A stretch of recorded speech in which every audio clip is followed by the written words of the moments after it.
Bienvenue à toutes et à tous. Aujourd'hui, dans les chansons de ma vie sur Radio J, nous avons le bonheur de recevoir un artiste aux multiples talents. Comédien, metteur en scène, chanteur, réalisateur et surtout auteur de théâtre qui collectionne les pièces à succès. Le jeu de la vérité, 1 et 2, Boire, fumer et conduire vite, L'appel de Londres, entre autres, autant de succès théâtraux et autant de spectacles dont on ressort avec une étrange impression de bien-être. Il est actuellement au Théâtre de la Madeleine dans une pièce d'Adrien Racah, Les Grandes Ambitions, une pièce d'ailleurs qu'il a mis en scène, et c'est Philippe Lelouch que nous avons le plaisir de recevoir aujourd'hui sur Radio J dans les chansons de ma vie. Bonjour Philippe, comment allez-vous ? Bonjour Frédéric, je vais très très bien quand je suis avec vous, super. C'est gentil, et cette petite présentation vous sied, ça va ? Elle est plus que flatteuse, je vous en remercie. Non, elle est pas flatteuse, elle est juste, je crois. J'ai cette chance-là, je suis gâté avec le théâtre depuis quelques années. Alors, je crois savoir que Les Grandes Ambitions, cette pièce qui traite du thème principalement de l'amitié, cela se passe plutôt pas mal au Théâtre de la Madeleine. Ouais, c'est même au-delà de nos espérances, pour tout vous dire. Oui, c'est fou, ça se passe non seulement très bien, mais on a décidé de faire une tournée de Zénith qui s'est jamais fait au théâtre. Ouais. À partir du mois de janvier. À partir du mois de janvier, on était même premier des ventes. Enfin, il y a une espèce d'irrationalité comme ça parfois dans le succès. Et bien, on la vit.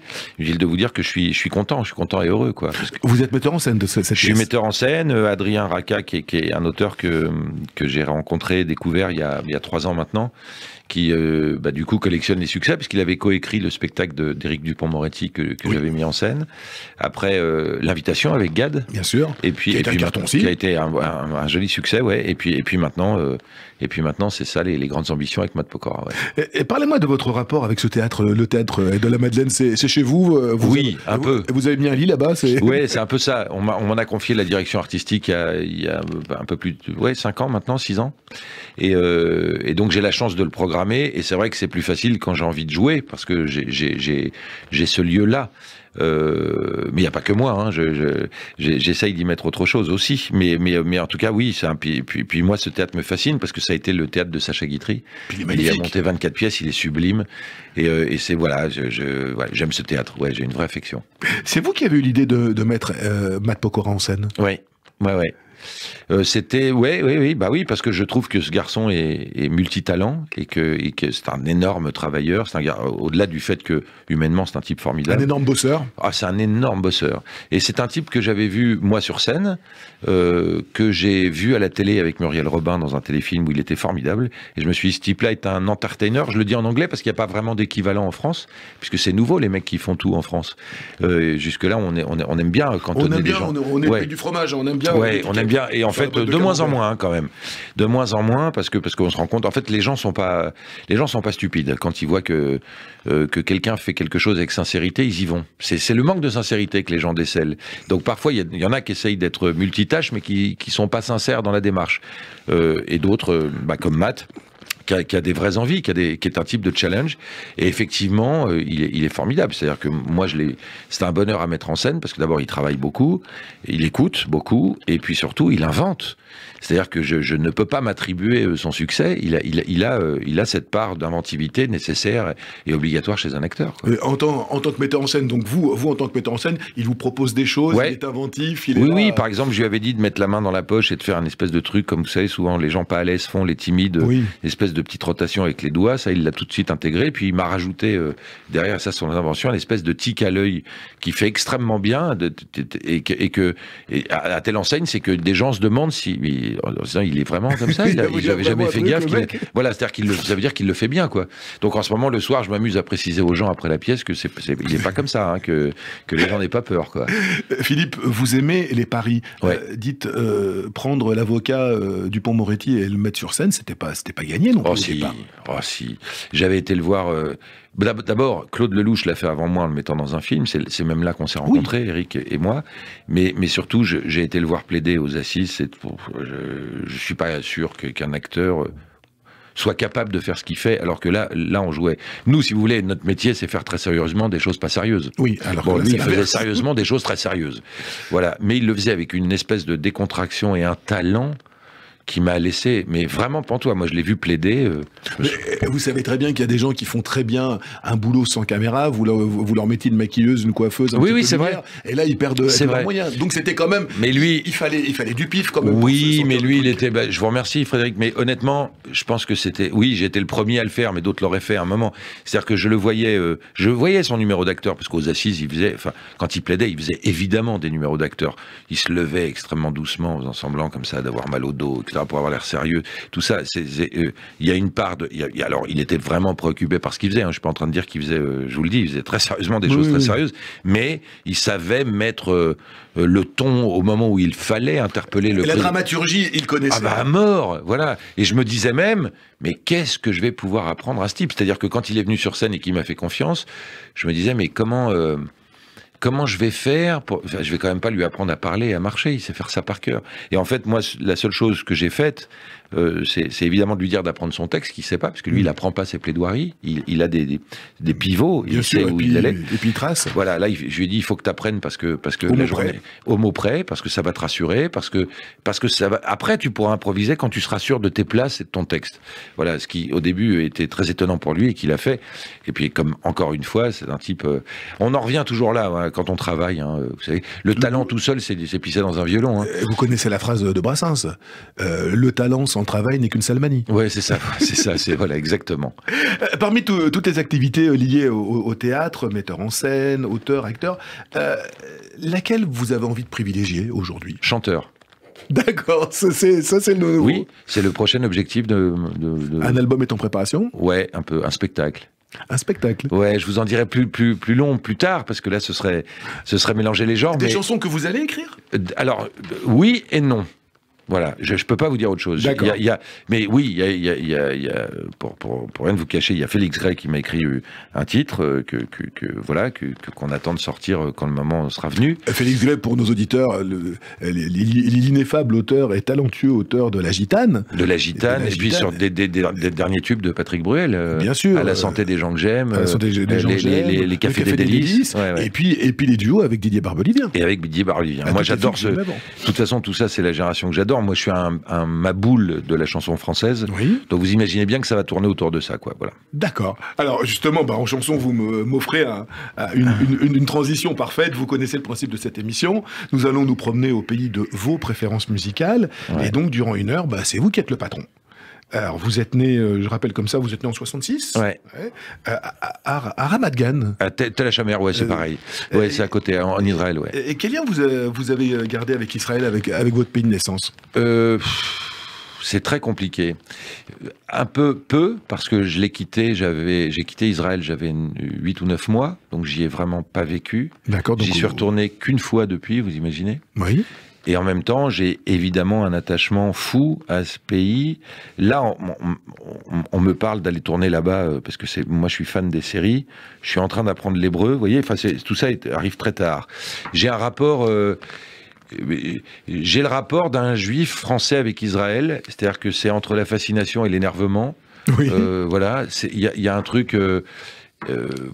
voilà, je suis...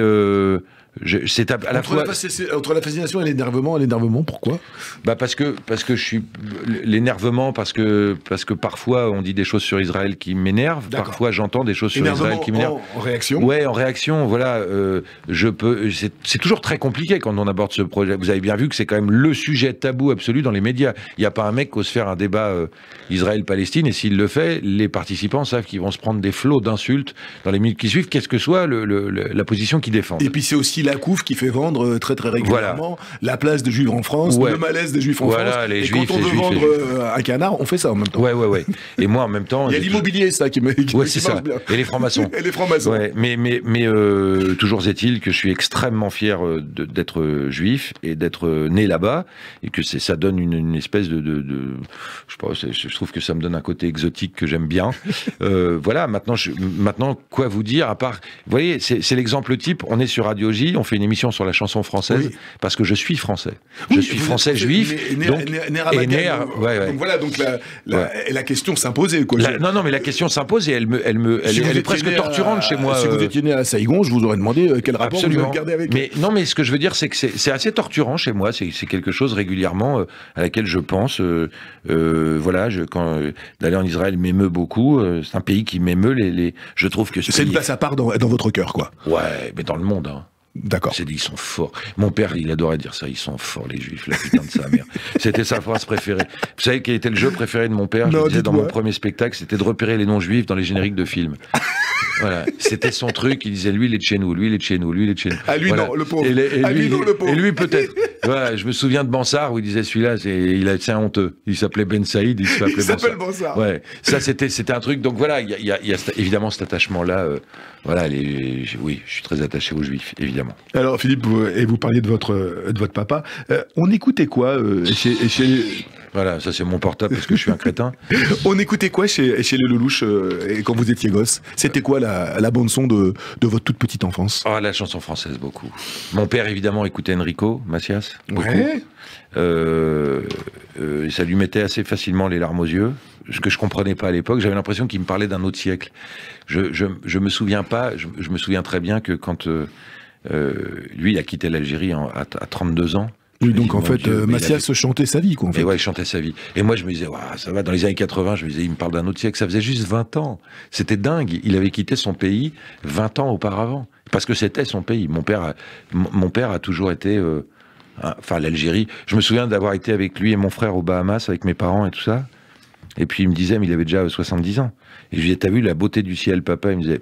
Pas aussi beau qu'en Algérie. Voilà. C'était un truc pour lui qui était un drame, comme beaucoup de juifs d'Algérie, enfin, comme beaucoup de pieds noirs en général. Et voilà, et donc forcément j'ai hérité.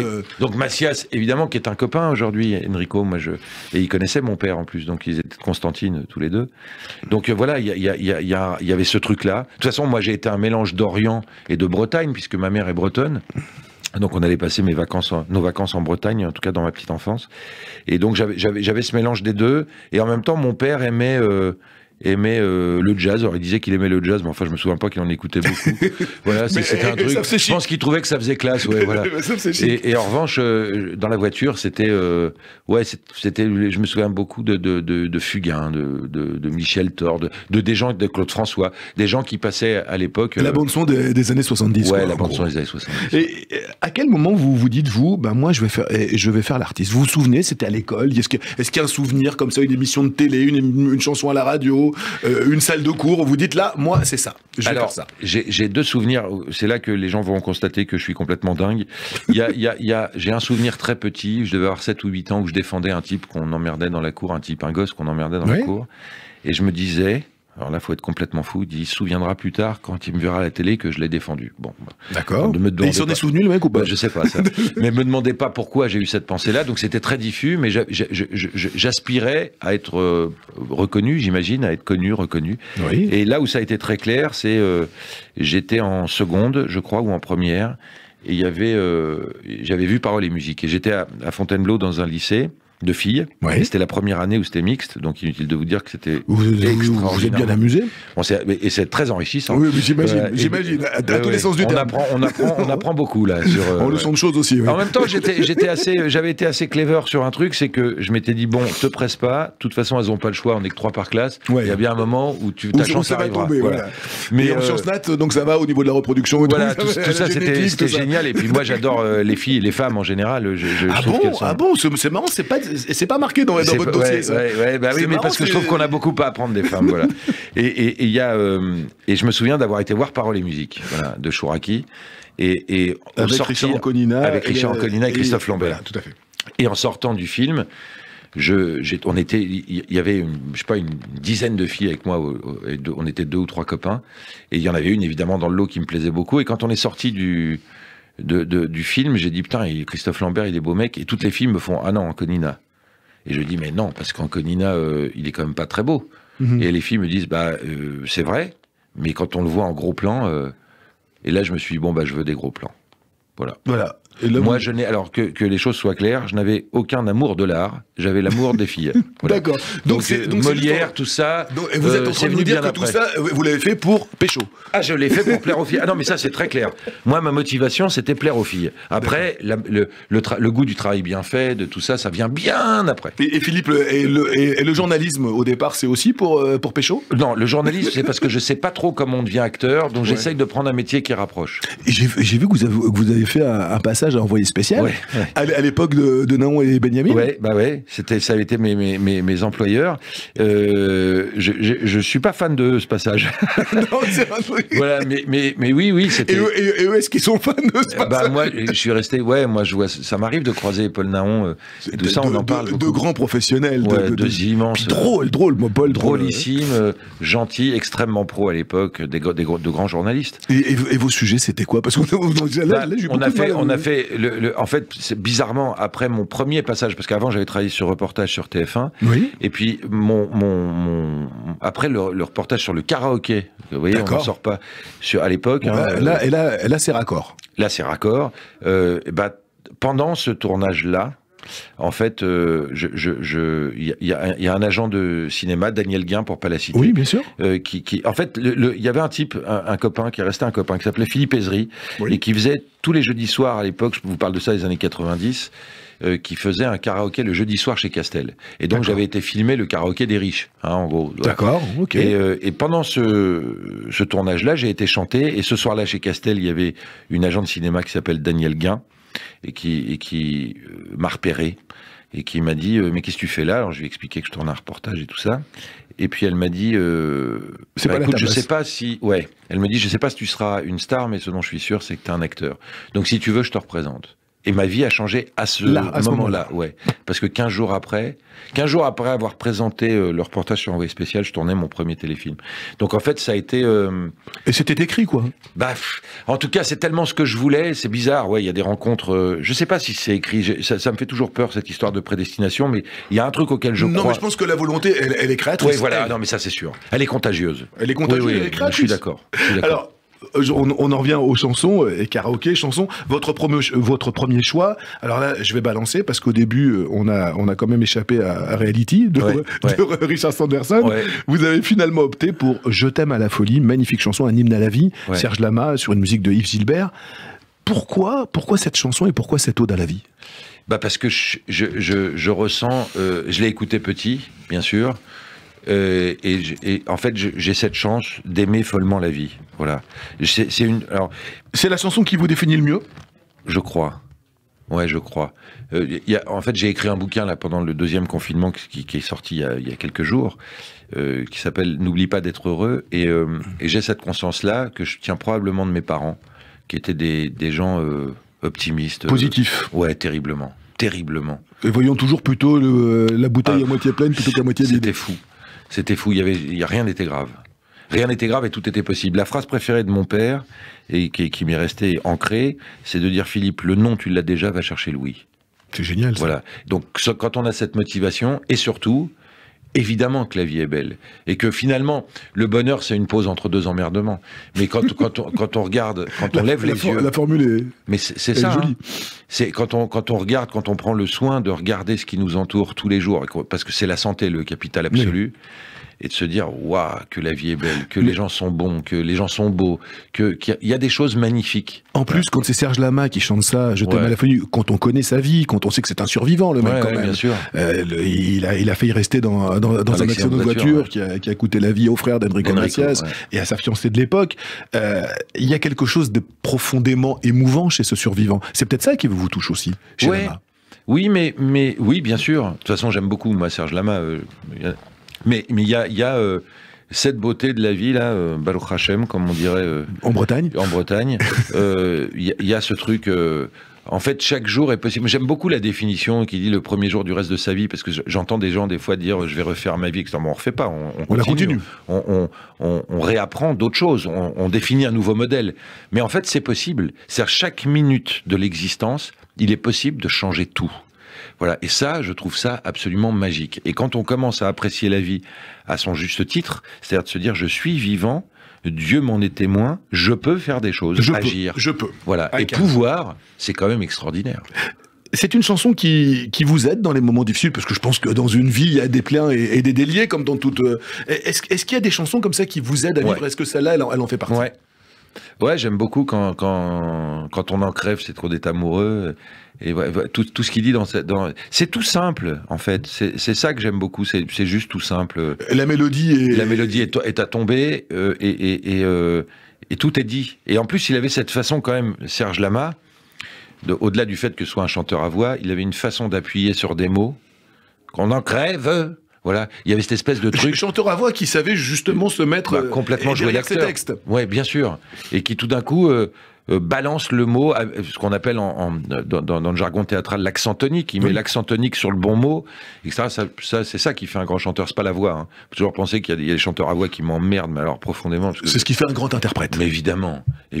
Le meilleur clip du monde, c'est Ne me quitte pas de Brel. Le mec, il est en gros plan. Voilà, il y a que ça. Voilà. Donc voilà, je peux pas dire autre chose que cette chanson elle définit assez bien ce que j'aime dans la vie. À la Folie, 1975. Vous aviez 9 ans à l'époque, et votre frère Gilles, 3 ans. Ouais. Et quel rapport vous entreteniez gamin avec votre frangin? Quasiment comme des jumeaux. C'est assez étrange, c'est-à-dire que on a été élevés tous les deux. Une espèce de, ce que je vous disais tout à l'heure, de joie, de bonheur. On était très très proches. Alors évidemment, on me disait toujours, occupe-toi de ton petit frère, ce qui est un peu chiant, mais c'est tous les grands frères connaissent ça. Et en fait, on a un sens des responsabilités. Oui, et en même temps, on y trouve vraiment du plaisir. On a grandi avec... on a une vraie culture commune, voilà. On a des références communes. Parfois, il nous arrive, avec Gilles, d'être au milieu de 100 personnes et de rire tous les deux sur le même truc, absolument pas drôle, mais parce que ça nous fait rire. Ça nous rappelle des choses. Il y a cette espèce de truc, comme souvent les gens, comme vous connaissez, quand on a un frère. C'est-à-dire que personne ne peut entrer dans votre... Il y a une espèce de maison secrète. Une bulle intime. Une bulle intime. Une bulle intime. Ouais. Mais c'est rare que dans une même famille, deux frangins aient envie de devenir artistes et le deviennent vraiment avec succès. Ouais. Il y avait quelque chose dans l'ADN chez vous de ça?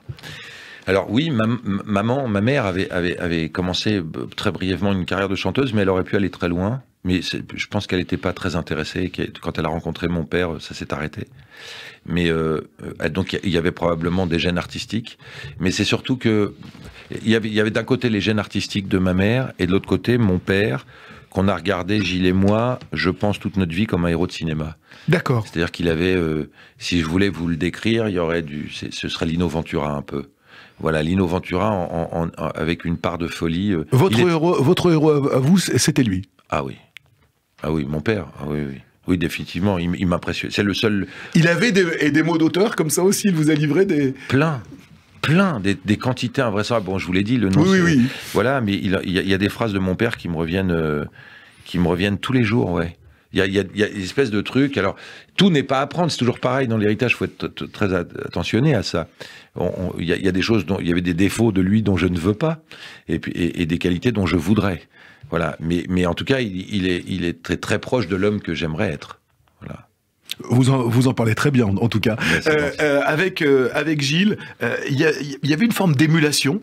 Les deux vouliez tous les deux être dans la lumière. Vous vous entraidiez, vous passiez les castings. Alors non, pas du tout. On a toujours fait ça. On s'est toujours démerdé chacun de son côté. Mais ça continue d'ailleurs. On se parle très peu de ça. C'est pas quelque chose c'est pas quand on est ensemble, on parle souvent carrément d'autre chose. Évidemment, on partage nos joies.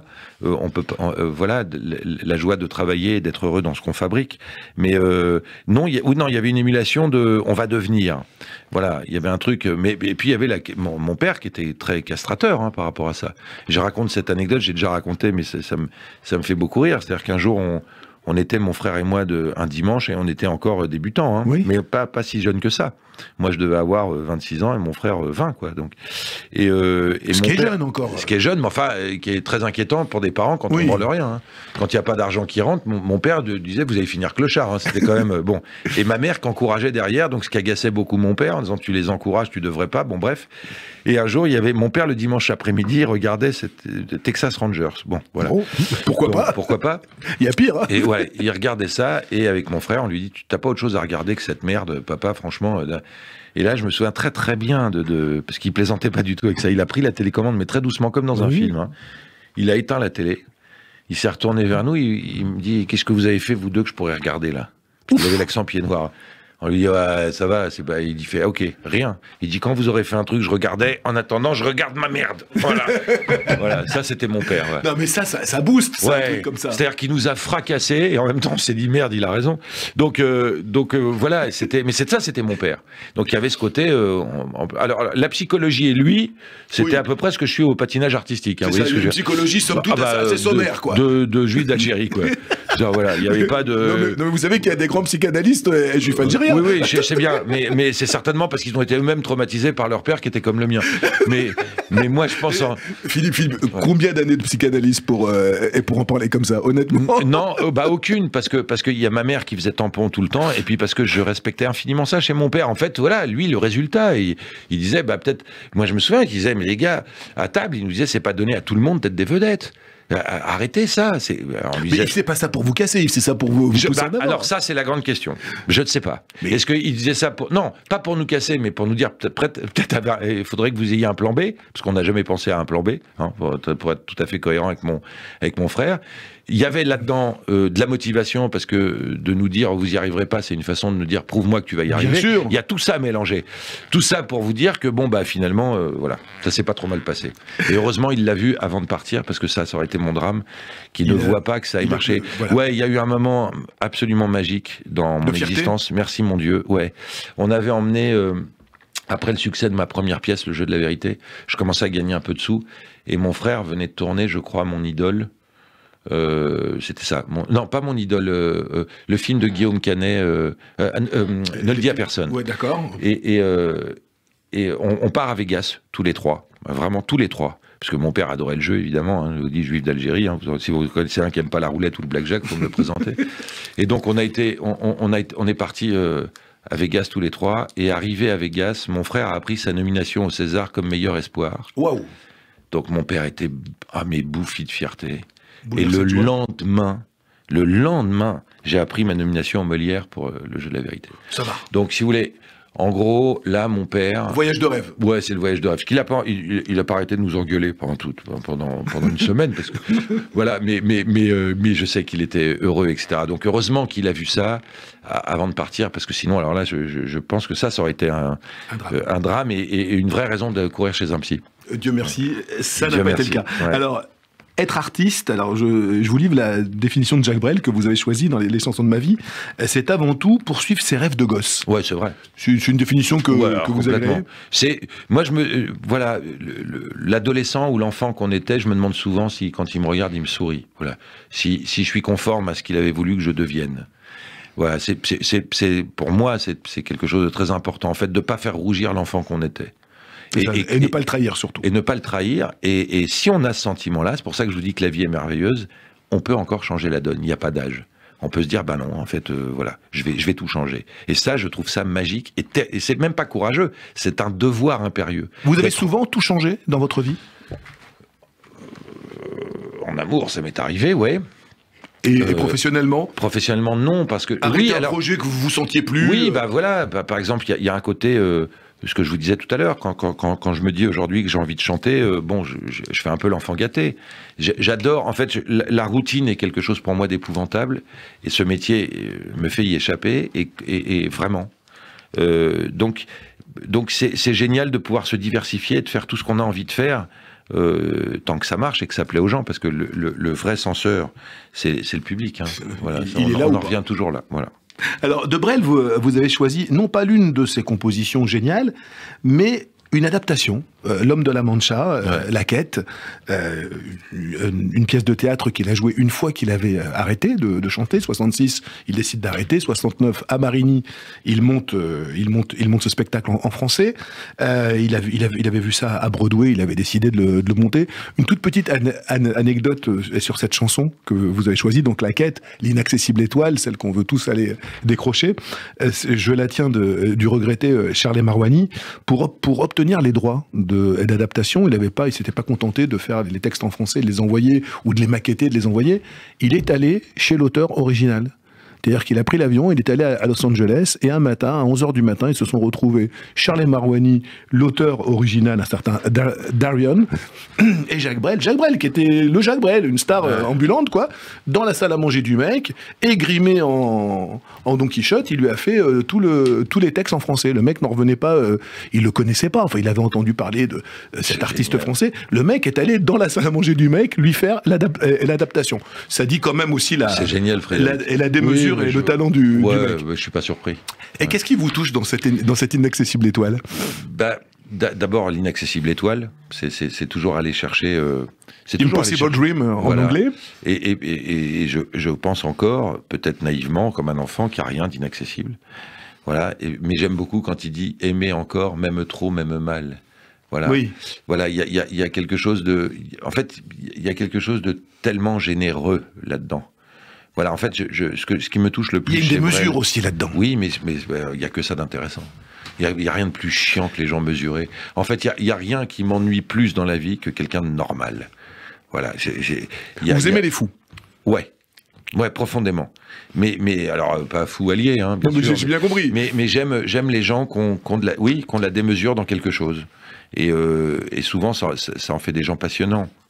Et tenter de réaliser les rêves les plus fous, même les plus improbables, c'est votre moteur, ça, dans la vie, Philippe? Ouais, vraiment. C'est ce qu'on sent dans toutes vos déclarations, c'est pour ça que je vous pose la question. Ouais, c'est vraiment quelque chose qui m'intéresse, qui m'interpelle, c'est de se dire, voilà, moi je pense que le paradis c'est ici.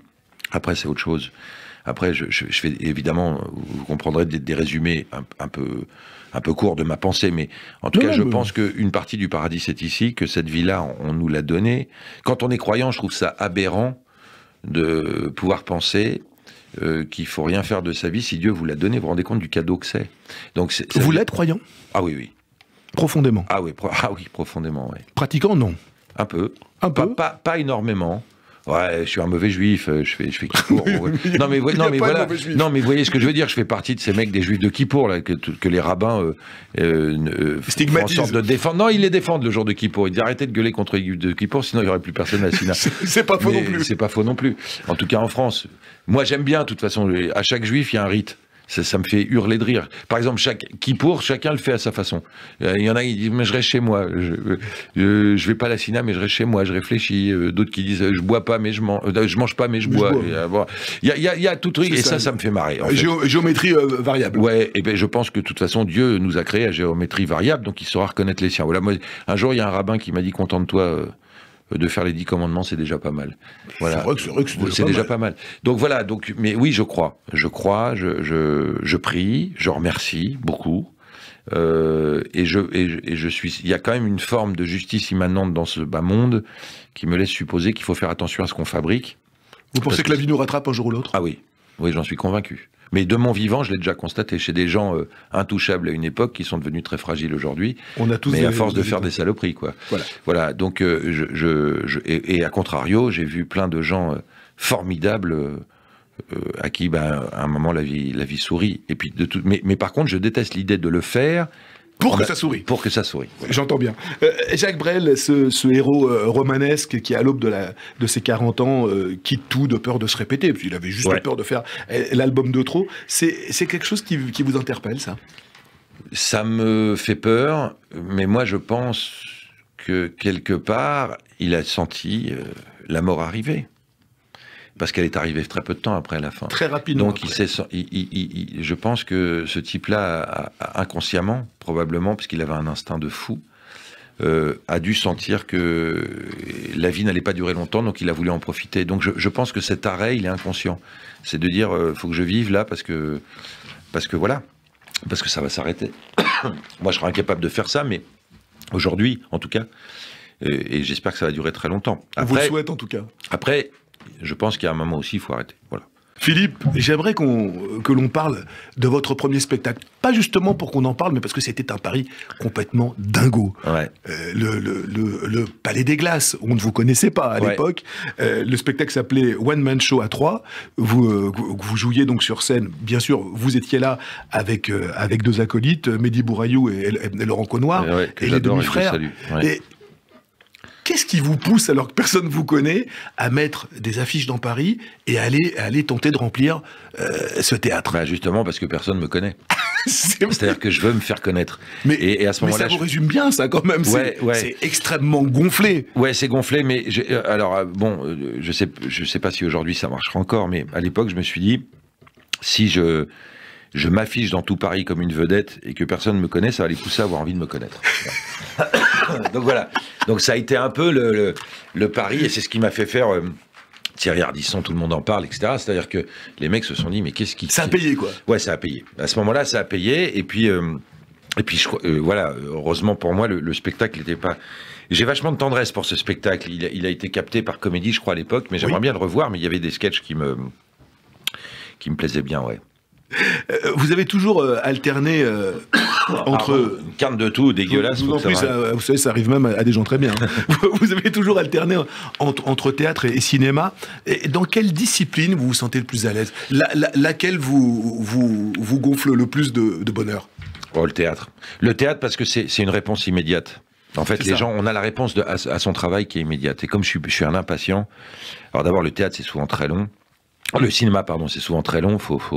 Quand on tourne, quand on fait que l'acteur, on attend dans son siège pendant des plombes que ce soit à vous de jouer. Souvent, quand c'est à vous de jouer, c'est le moment où vous endormez. C'est toujours ça. La phrase de Gabin, c'est trouver une bonne chaise. C'est vraiment ça. Fauteuil. Et souvent, pile le moment où on commence à se dire, je m'endors. Il y a un mec qui fait, allez Philippe. C'est à toi. Bon, voilà. Donc il y a ça. Il y a attendre. Quand on est acteur, quand on est metteur en scène, c'est beaucoup plus jouissif. Il y a tout un temps de genèse, de fabrication, etc., qui fait qu'on sait qu'on est en train de fabriquer un truc. C'est très terriblement frustrant d'ailleurs, parce que quand ça sort, c'est donné. Voilà, c'est 1 an et demi de travail pour une journée avoir le destin. C'est ça, et on sait presque à l'issue de la première séance le mercredi à 14h. Le matin même, maintenant on commence même à savoir à 9h le matin que... Donc on commence à mettre le champagne au frais ou à pleurer. Ou à pleurer, voilà. Mais le théâtre, il y a une réponse immédiate. Alors, c'est vrai que dans la comédie, c'est extrêmement... c'est payant parce que les gens rient ou ils rient pas. Hein. Oui. Mais quand c'est une comédie, s'ils rient, on sait qu'on a gagné. S'ils rient pas, on sait qu'on a perdu. Par chance, ça m'est pas arrivé souvent. Mais tant mieux, ouais, pourvu que ça dure longtemps. Mais en tout cas, c'est tellement. Et puis, on a l'impression de donner du bonheur aux gens. On voit l'effet qu'on produit tout de suite. Vous savez, en écrivant, vous savez que vous avez là un rire ou pas? Vous le sentez immédiatement en écrivant? Ou vous avez comme ça quelques personnes dans votre entourage que vous testez? Je teste, ça c'est sûr. Mais il y a en plus des gens dont je connais le rire. C'est-à-dire que je veux pas qu'ils rient pour me faire plaisir, donc je vais savoir s'ils rient vraiment ou pas. D'accord. Voilà. Ça c'est vrai. Et vous testez le truc, quoi. Ouais. Mais alors il y a des vannes dont on est à peu près sûr, mais il y en a pas tant que ça. Hein. Il y en a peut-être, 3, 4, 5 dans une pièce, et les autres où on espère. Vous bossez comme un fou sur une pièce? Ouais. Vous remettez 100 fois le métier sur l'ouvrage? Non, pas vraiment, mais je cogite. En fait, ma façon de travailler est très étrange, c'est que je cogite mon sujet longtemps, vraiment en pure pensée. Oui. Souvent en bagnole ou en train. Vous le mûrissez? Ouais, je le mûris, et après je l'écris très vite. Mais quand je l'écris, ça veut dire que j'ai le coup de théâtre. En fait, j'ai les grands axes. Au théâtre, il faut un coup de théâtre, par exemple. C'est ça. Voilà. S'il n'y a pas de coup de théâtre au théâtre, on s'emmerde. Bien sûr. Voilà. Donc, par définition. Oui, mais il y a plein de gens qui écrivent. Enfin, il y a plein de pièces qui n'ont pas de coup de théâtre. Oui, on se fait chier, quoi. Ouais, voilà. Je suis tombé sur une phrase de Tristan Bernard il n'y a pas longtemps que j'ai adoré.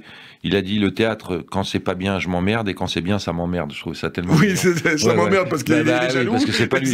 Ouais, mais non, il y a... Et puis, il y a surtout cette surprise, et c'est là où c'est génial, le théâtre, c'est qu'il y a l'acteur, jusqu'à la première, il y a un acteur qui nous manque, c'est le public. C'est lui qui donne le rythme.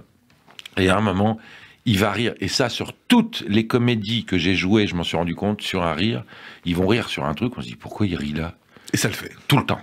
Et c'est pas une fois, ce sera tout. Et après, on sait que c'est un effet supplémentaire. Mais ça, il y a toujours cette surprise-là. Personne l'a vu arriver. Voilà. Et ça m'est arrivé dans toutes les comédies. C'est la magie, et c'est ce qui fait que le public décide. Et que c'est lui qui décide. Mais c'est lui qui décide, de toute façon, toujours. Au théâtre, Philippe, vous cultivez volontiers l'esprit de troupe. Ouais. Vous avez souvent joué avec les mêmes acteurs, je pense à Christian Brincourt, Vadim, Brincourt et Demouy. Voilà.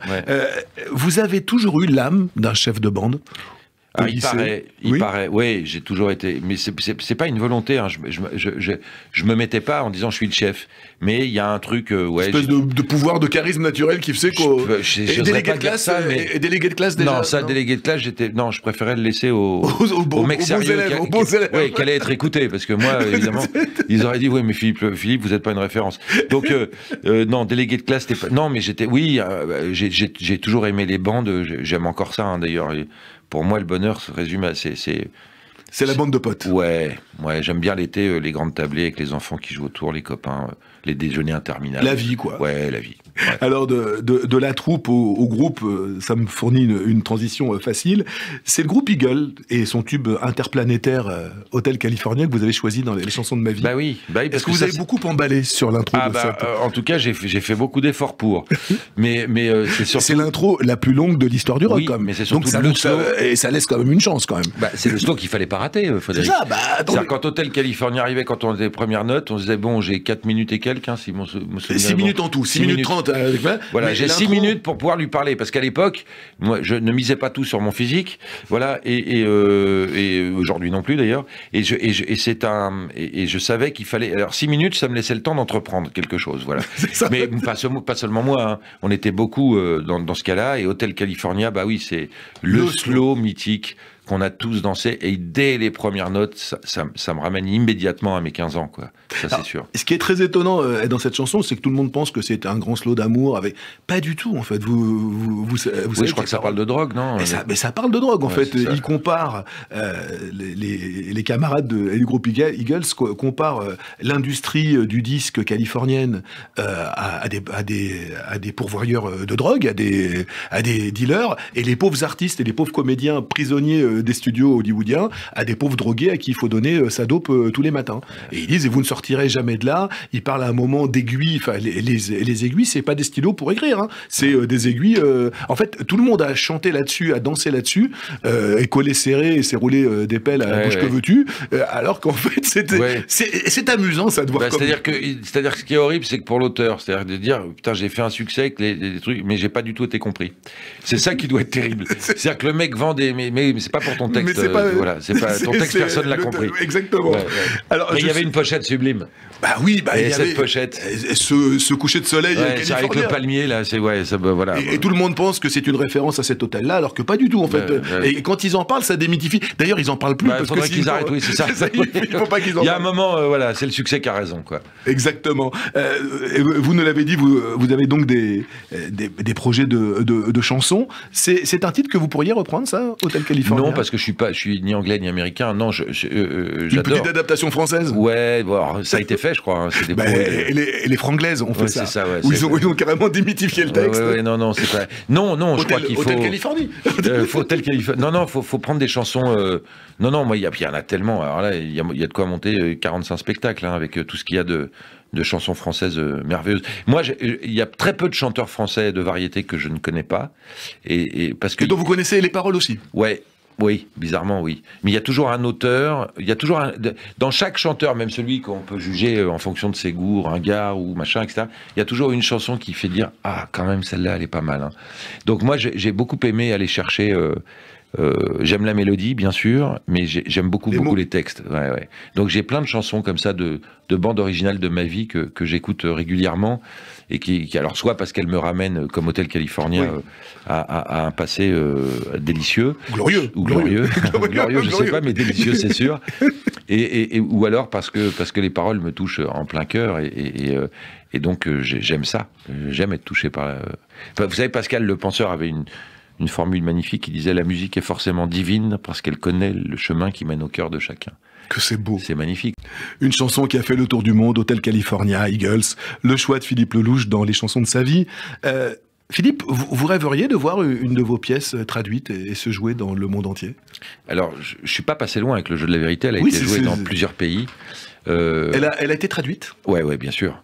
Elle a été jouée en Israël, en hébreu. Elle a été jouée, en Russie. Ça s'est arrêté il n'y a pas très longtemps, mais parce qu'un des acteurs est mort, malheureusement. En Angleterre ? Pas en Angleterre, non. Mais les Anglais ont cette formidable originalité de penser que nous ne sommes pas drôles, quoi que nous fassions.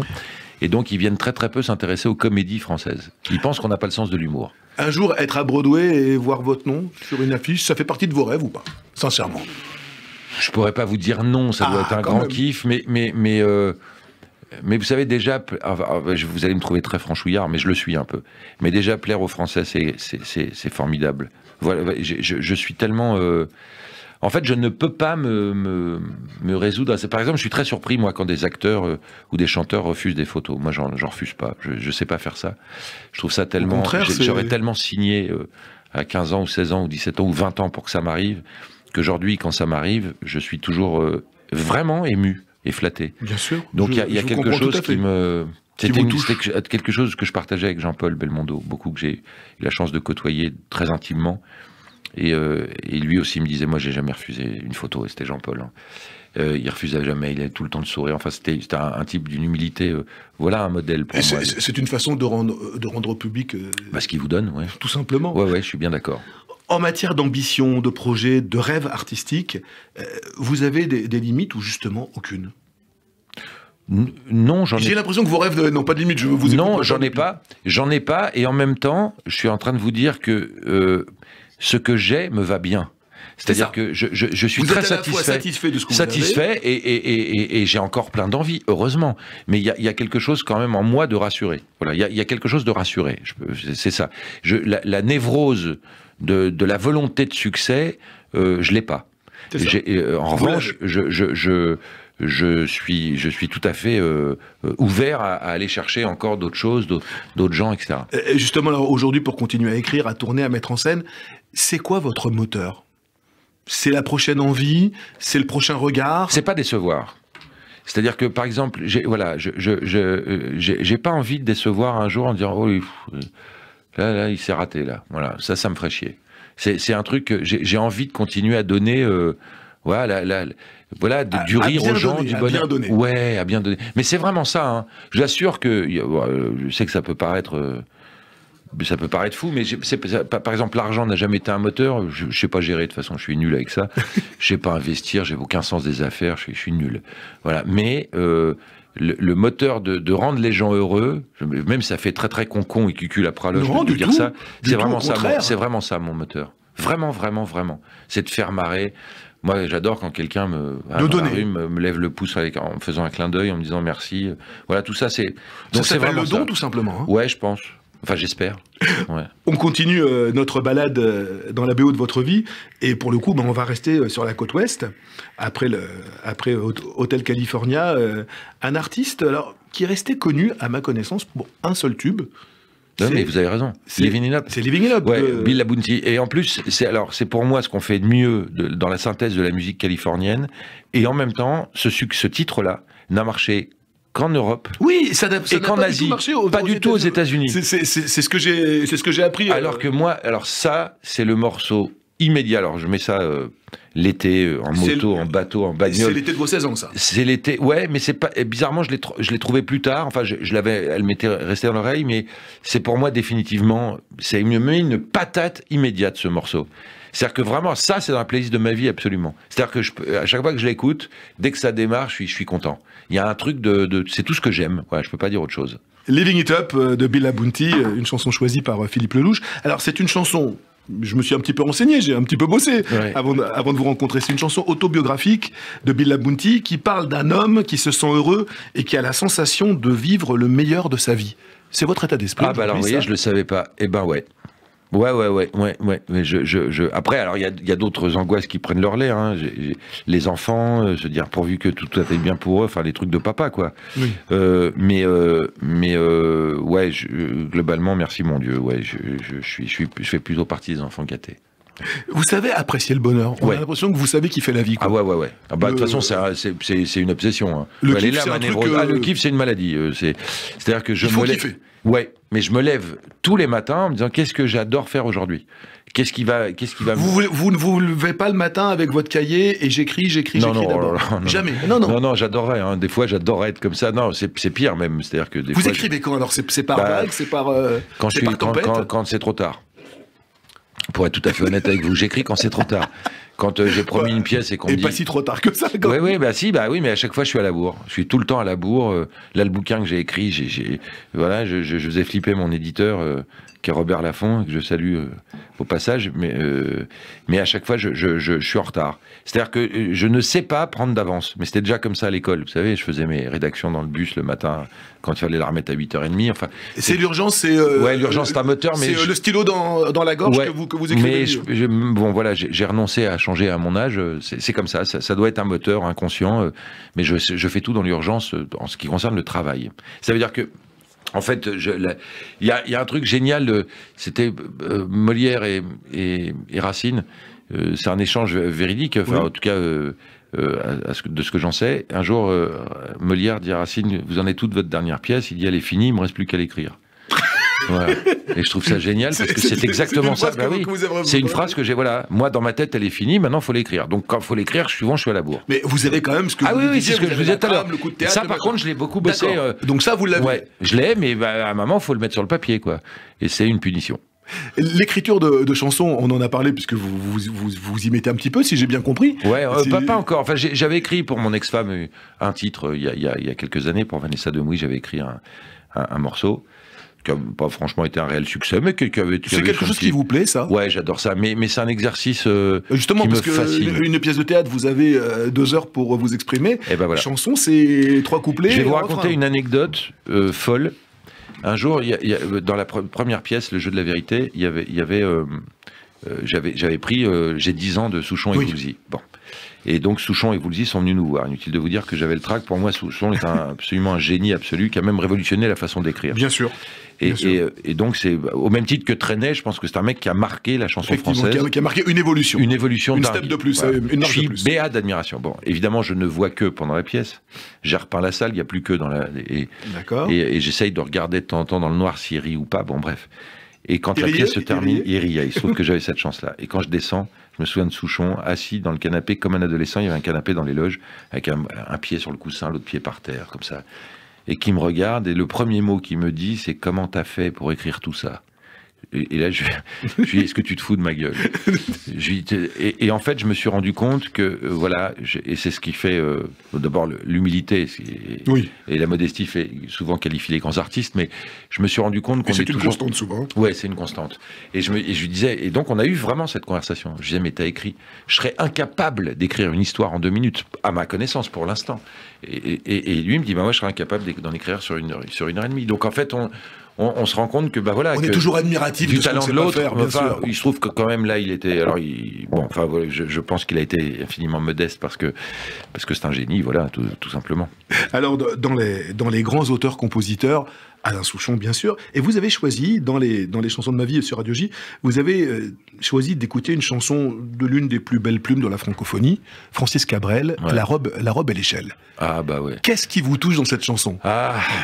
C'est une première fois, cette chanson. Ouais, cette échelle que l'on retire et il reste... ça. Voilà. Moi, ce que j'adore, c'est... évidemment, il parle de ce premier baiser. J'ai senti glisser le manteau de l'enfance. C'est absolument magnifique. C'est ce qu'on ressent quand on a 10-11 ans et qu'on commence à être amoureux pour la première fois. Moi, c'était... Vous êtes nostalgique de cette période? Ouais, je suis un nostalgique compulsif. D'accord, compulsif. Ouais, compulsif. Mais elle n'est pas un frein, elle est un moteur. Mais je me plonge très facilement dans la nostalgie, et j'en ai. Et j'étais amoureux d'une petite fermière qui s'appelait Marie-France. Et donc Marie-France, si vous nous écoutez. Voilà, si vous écoutez. Et je me souviens très bien de la ferme de ses parents et de cet arbre que je visualise. Voilà.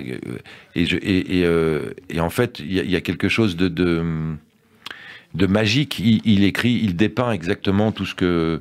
un adolescent... Toutes les émotions, avec des images extrêmement précises. Quand il dit l'arbre est tombé, quelqu'un a dû le vendre. Oui. S'il savait le mal que j'ai eu à descendre.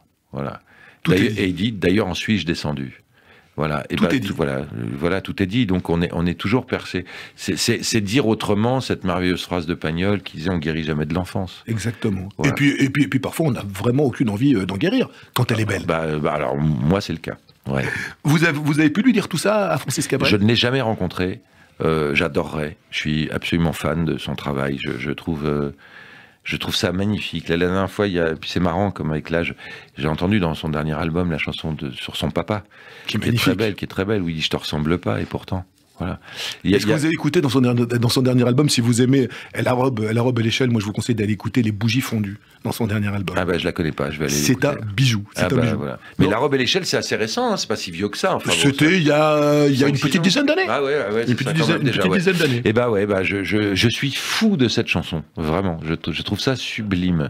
Et quand il dit, bien sûr, j'ai croisé d'autres sourires, mais une aussi belle lumière jamais. Voilà. Moi, je pense qu'en fait, tout se dessine jusqu'à l'âge de ses 18 ans. C'est ça. Et après, c'est de la redite. Donc après, on sait mieux le faire. Les disent que c'est entre 0 et 5 ans. Enfin bon. Oui, non, c'est un peu exagéré, parce que l'amour, tout ça, c'est bien après. Mais je pense qu'après nos premiers émois amoureux, tout est d'une violence. Et après, c'est de la redite. Alors, on devient de plus en plus expert. On est confronté à des choses qu'on connaît, heureusement, qui restent très joyeuses, mais on connaît. Alors que la découverte... Les premières fois. Elle est folle. La première fois qu'on est amoureux, que son cœur bat, on comprend à peine ce qui nous arrive. Et c'est très très pur. Et c'est tellement bon. Ouais. Philippe, vous imaginez, ça fait déjà 1 heure qu'on parle. Non. Moi j'ai l'impression que ça fait 10 minutes. Ah bah moi aussi. Mais on prend rendez-vous pour une prochaine... Avec grande joie. Parce que je pense qu'en matière de chansons françaises, on peut vous laisser la nuit. Ah j'aime bien, ouais. J'aime bien. Mais j'aime bien votre émission, merci Frédéric. Merci beaucoup à vous. Je vous remercie vraiment d'avoir fait un petit détour par le micro de Radio J.